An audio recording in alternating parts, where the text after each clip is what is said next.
when you come up here. Thank you. Welcome back to Nikolai's Comic Corner, classic that's non-classic. This episode number 23, 27, 83, double number 2677. Okay, Batman trade and a Superman trade. First up, it's Tales of the Batman by Gerry Conway, Volume 2. Now, this book does shockingly skip an issue. I'll get to that in a minute. This book collects 337, 346, and 348 of Batman, along with World's Detective Comics number 505 to 513 and World's Finest 270. Yeah, and it covers the time period of July of 1981, and the final issue came out in June of 1982. So roughly about 1 year worth of comics. Now, this book also contains, there were some issues in this book that contain backup features for, like, Robin, which the Robin backup features are collected here, but if it's not Robin, now, mostly like the book says, it collects issues by Gerry Conway. 347 is not collecting this book. Now, what 347 is, it's an anthology issue. It's a series of 3 stories set in Gotham City. The writer of these issues are, you have Robert Scheffler doing the opening story with Sheriff Eden, pretty much doing all the artwork for all 4 stories. Excuse me. But you have Robin Snyder who does the writing for all the rest of the stories. It is mostly put just Batman just solving cases. Except the last story focuses on Alfred. Yeah, it's basically all about one-shot characters, and that's kind of it. It's not terrible. I can see why the story was skipped because, well, it has nothing to do with Gerry Conway. 337 does. Oh, yes, it does.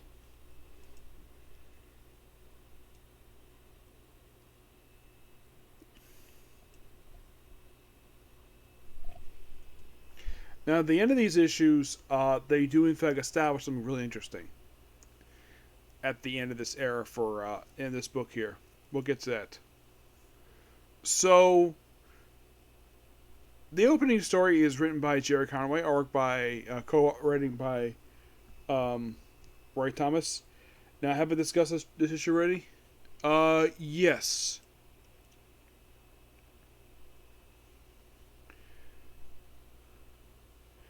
It was in the Wongers, well, actually, I thought I reviewed this one already. I think I may have. Excuse me. Yeah, I may have. It was collected there.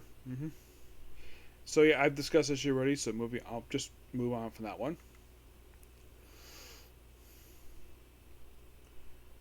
But 338, however.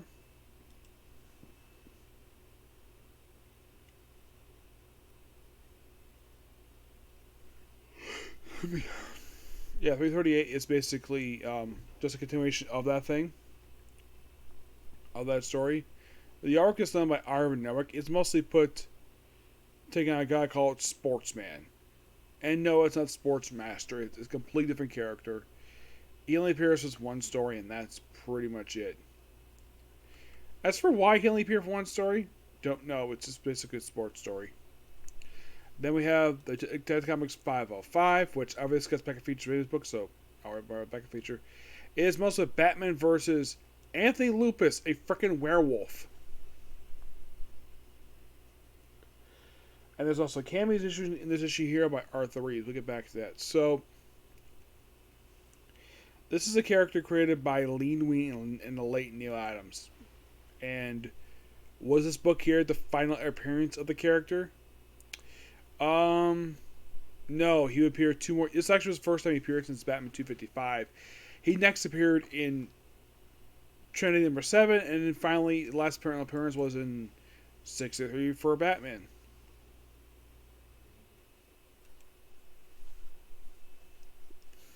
Arthur Reeves in these issues here, he tried to run for mayor, but he failed. He lost to Hamilton Hill in these issues.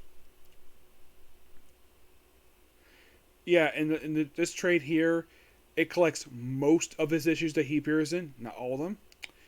There's actually one issue in here not collecting. It's Batman 353, but most of the issues he appears in, like for the detective, some of them are in here. Basically 503 to 506, 508 to 511. Yeah, and he tries to run on a negative Batman campaign. So after dealing with basically that guy, and then we move on to World's Finest 270, where it's basically the opening story of the book of Superman and Batman take on Metallo. Yep. The arc is owned by Rich Buckler. Mm-hmm. And then it's back to 506. Who dies for the mannequin? Yeah, the mannequin. First appearance of this person? Yeah, it's a villain who, underneath the mask, by the way, his last appearance was in 507, but it's only appearing in 2 comics.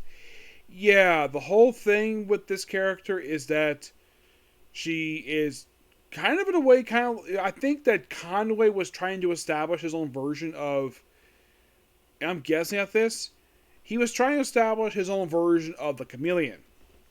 A female version of the character, except calling herself Mannequin. Underneath her mask that she wears as the Mannequin, her face is very disfigured, and apparently that, well, the character got written off after like a couple issues, probably because she didn't work as a character.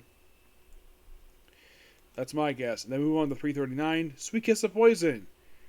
But I think with that title, is it a Poison Ivy issue? Yes, it is. And is it collectible Poison Ivy book? It is. And since I've already discussed the Robin story, moving on from that. In the main story itself, mostly puts like Bruce Wayne's money disappears and he tries to go after Ivy for it. And then move on to 340 with A Man Called Mole. Yep. Which this actually is the character Mole's final appearance. After his first appearance back in World's Finest number 80 back in 1956. He was a fairly recurring character. Like, after this, I think before this, he had just appeared in, I think he only made just 2 appearances. Yeah. That's kind of the weird thing related to this character. It's like he appeared twice and then, like, done with this character. It's like I was hearing that Conway was doing this thing where he basically, during his run, was bringing back characters who have been seen in decades, like all the Golden Age characters, with the exception of Carlo, but a lot of them who haven't been seen in a long time.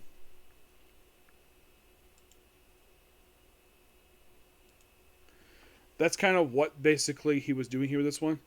And then we have Ghostly Wayne Mansion. Yeah, where the Wayne Mansion is haunted, and it turns out it's haunted by Man-Bat. This issue is basically first appearance of Paul Politing. Yes, who at one point was named Commissioner of the GCPD. Yeah.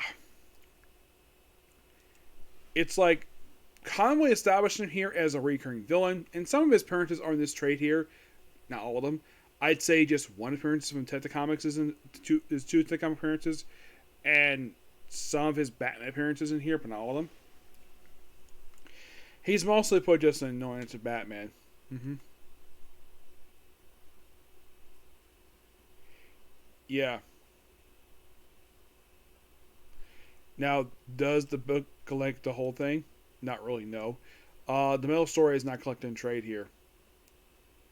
The last story is mostly put just, well, Batman work. There's a Robin story in here.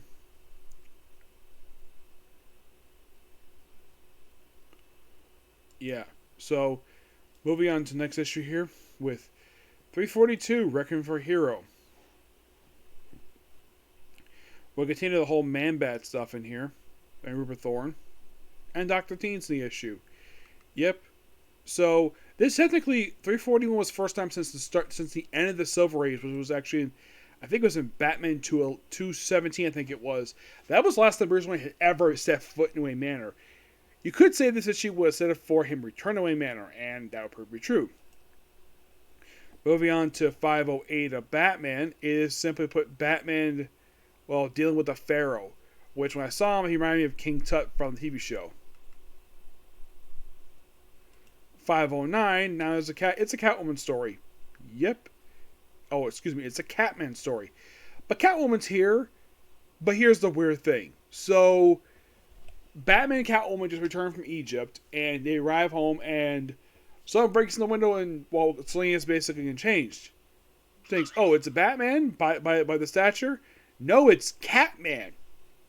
Yes, frickin' Catman. Yeah, I thought that was kind of weird, the fact that he just happened to appear in this issue. He's mostly here just to terminate Catwoman, and, well, that was it. And then 343, So Deadly a Dagger. Yes. First appearance of a character named Dagger.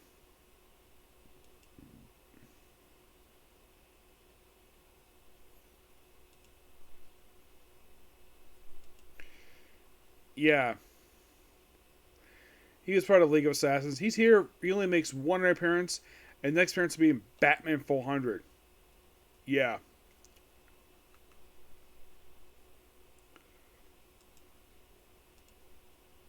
Moving on to 510. Yeah, it's a Mad Hatter story, but except it's the Mad Hatter imposter. Actually, no, it's the original one. Yeah, he's back here. Yeah, trying to steal Bruce Wayne's head. In 344, Monster, my sweet. Yeah, it's Batman versus basically Poison Ivy again. And this deals with more like, oh, trying to get back his money. Because apparently he almost went bankrupt in this issue. Yes, Bruce Wayne almost went bankrupt thanks to Poison Ivy. And then we have 511. The Eye of the Beholder. It is mostly put Batman versus Mirage in this character's debut appearance. And he appeared very, very rarely after this. Yeah, after this appearance, he would not appear again until 515, then 400, then it's very, very sporadic after that. We also appearance of Dala. Yes.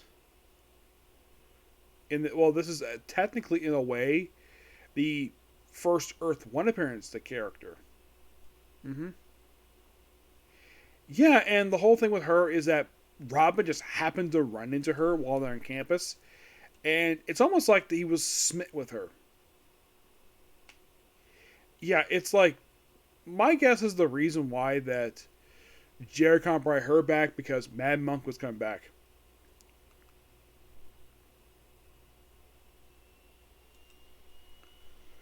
And you're thinking like, was it really true? Was the action come back in these issues? No. He didn't come back, but Dala was not here very long. Nope. Calling Dr. Death in 345. Yeah, Dr. Death. Yeah, this was a return of the character. First time since the 40s. Yeah. This was technically his first appearance he made in the comics since issue 30 of Detective. This was 512. His last appearance was back in August of 1939. And this 512 came out in March of 1982. Well, actually, no, it was Batman issue, but man, it was issue 345.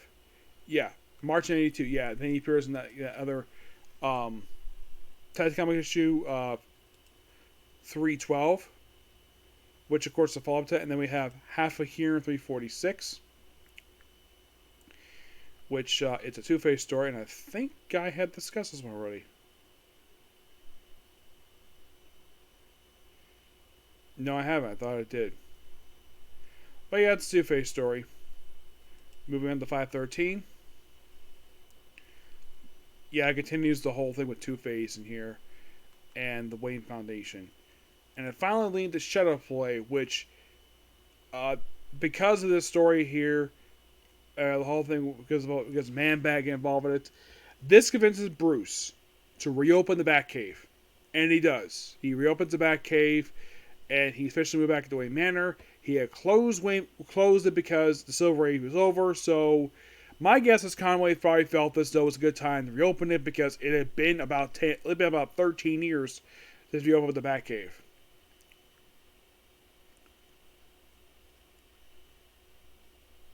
But yeah, it was definitely 217 is when he closed it basically for 13 years he kept this thing closed, and that's kind of what happened here.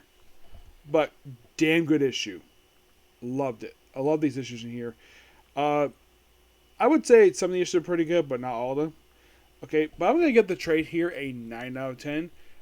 Next up we have is from Superman, the Crisis of Crimson Kryptonite, where in the opening issue, Superman loses powers thanks to red kryptonite. And throughout the story, he tries to get powers back. He eventually enlists the help of the Will Payton Starman. Now, I saw basically what was collecting this trade here. I'm like, oh, Starman, Volume 2. Wait a minute. I just viewed that one. It can't be it. And turns out I was wrong. It's not Volume 2. It's actually Volume 1. Yeah, Will Payton. This actually was the only... my only guess is the reason why that the Starman was included in this, because Roger Stern was a writer for Superman, so I guess they included it. And the writers for some of these issues were like, Rogers. Well, okay, so it starts in Superman issue Volume 249, and it continues over in Adventure Superman 472, over and moves over to Action Comics 659, and concludes in Superman 50. And then right after that we have, well, they also have basically Superman, Starman Volume 1, number 28. They have the in-between Avengers Superman 472 and Action Comics number 658. That's what had that particular issue. And the remaining two issues is mostly put just Superman team with some of the Green Lanterns in Avengers of Superman number 473. And as for the Action Comic issue from 660, it's all about Lex Luthor and him being almost freaking crazy.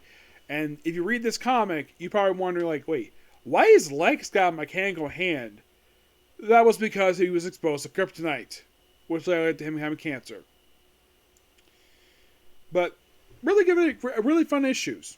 I thoroughly enjoyed them. If you're curious who wrote these issues, I believe Avengers Superman is done by Dan Jurgens, art by Art Turbert. For Superman, you think, oh, is this Jurgens? No, it's